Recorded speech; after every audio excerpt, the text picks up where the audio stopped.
ഈ ക്യാമ്പയിൻ ഇവിടെ തുടങ്ങേണ്ട ആവശ്യം യഥാർത്ഥത്തിൽ ഓരോരുത്തരുടേതുമാണ്, നമ്മൾ ഓരോരുത്തരുടേതുമാണ് എന്ന് പറയാനാണ്, പബ്ലിക്കിനോടും മീഡിയയോടും പറയാനാണ് നമ്മൾ ശ്രമിക്കുന്നത്.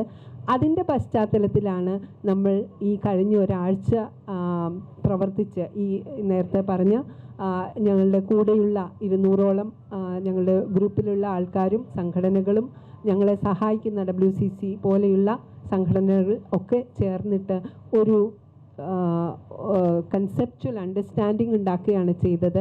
ഈ ഇലക്ഷൻ കാലത്ത് നമ്മൾ നമ്മുടെ രാഷ്ട്രീയ പാർട്ടികളോട് ഇങ്ങനെ സെക്ഷൽ വയലൻസിന് 0 ടോളറൻസ്, അതായത് ഒരു തരത്തിലുള്ള രീതിയിലും ഇത് നമ്മൾ അനുവദിക്കില്ല എന്ന് പറയാനുള്ള ധൈര്യം എല്ലാ രാഷ്ട്രീയ പാർട്ടികൾക്കും ഉണ്ടോ?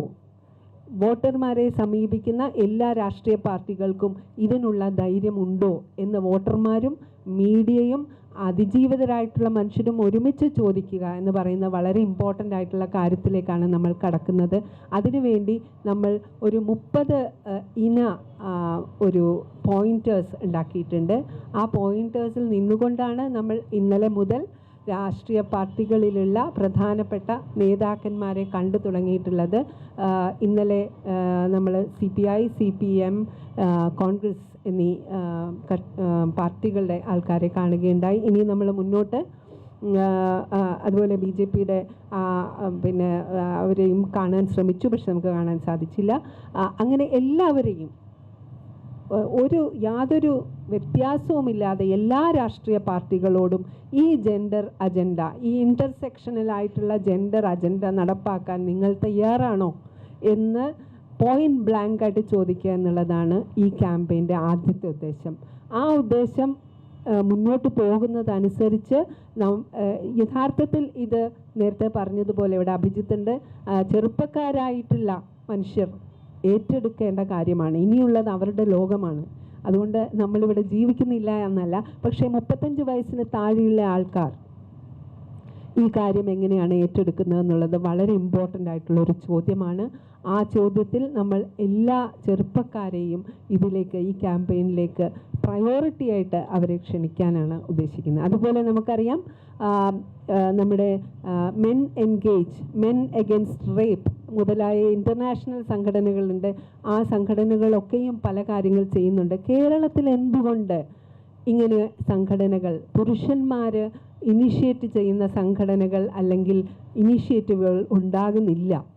കേരളം ഇത്രയും വിദ്യാഭ്യാസത്തിൽ മുന്നോട്ട് നിൽക്കുന്ന, ആരോഗ്യത്തിൽ മുന്നോട്ട് നിൽക്കുന്ന സംസ്ഥാനമാണെങ്കിൽ പോലും പുരുഷന്മാരും സ്ത്രീകളും മറ്റുള്ളവരും ചേർന്നിട്ടുള്ള ഒരു ആരോഗ്യകരമായിട്ടുള്ള ഇത്തരം സാഹചര്യങ്ങളെ മനസ്സിലാക്കാനുള്ള ഒരു സമ്മർദ്ദം എന്തുകൊണ്ട് പുരുഷന്മാർക്കുണ്ടാക്കാൻ സാധിക്കുന്നില്ല എന്നുള്ളത് വളരെ ഇമ്പോർട്ടൻ്റ് ആയിട്ടുള്ള ഒരു ക്വസ്റ്റ്യൻ ആയിട്ടാണ് നമ്മൾ എടുക്കുന്നത്. നമ്മൾ ഇത് മുന്നോട്ട് പോകുന്നു. എല്ലാവരെയും ഈ ക്യാമ്പയിനിൽ പങ്കെടുക്കാൻ വേണ്ടി ഹാർദമായിട്ട് ക്ഷണിക്കുന്നു. നമ്മളുടെ ഉത്തരവാദിത്തമാണ്, ഇന്നത്തെ കാലത്തിൻ്റെ ഉത്തരവാദിത്തമാണ് എന്നുള്ള രീതിയിൽ എല്ലാവരും ഇതിന് പങ്കുചേരും എന്ന് ഞങ്ങൾ പ്രതീക്ഷിക്കുന്നു. സീറ്റോ എന്നാണ് ഈ ക്യാമ്പയിൻ്റെ പേരായിട്ട് നമ്മൾ വെച്ചിട്ടുള്ളത്.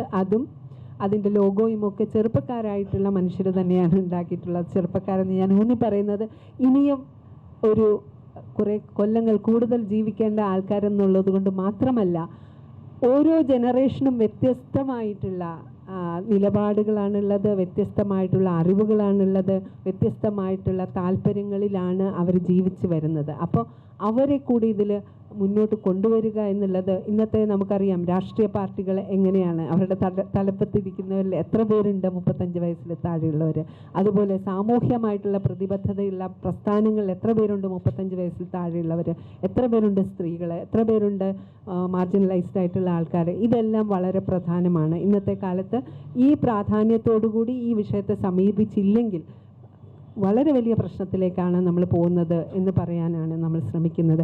അതോടൊപ്പം വളരെ വ്യക്തമായിട്ടുള്ളൊരു കാര്യം നമുക്കുണ്ട്. നമ്മൾ 35 വയസ്സിൽ താഴെയുള്ളവർ എന്ന് പറഞ്ഞതിനേക്കാളും അപ്പുറമായിട്ട് വേറൊരു കാര്യം പറയാനുള്ളത്, എത്ര സ്ത്രീകളാണ് ഭരണത്തിലേക്ക് വരുന്നത്, എത്ര സ്ത്രീകളാണ് പിന്നെ ഈ എന്താ പറയുക, നമ്മളെ ഇൻസ്റ്റിറ്റ്യൂഷണലായിട്ട് ഭരണത്തിൽ നിന്നുകൊണ്ട് ഈ കാര്യങ്ങളെ കാണാൻ രാഷ്ട്രീയ നേതാക്കളായിട്ട് വരുന്നത്, അവർക്ക് എത്രമാത്രം പവർ കിട്ടുന്നുണ്ട്, ഇത് വളരെ ഇമ്പോർട്ടൻ്റ് ആയിട്ടുള്ള കാര്യമാണ്. അത് എല്ലാ രാഷ്ട്രീയ പാർട്ടികളും ചിന്തിക്കും എന്ന് പ്രതീക്ഷിച്ചുകൊണ്ട് ജാസ്മിനെ ക്ഷണിക്കുന്നു.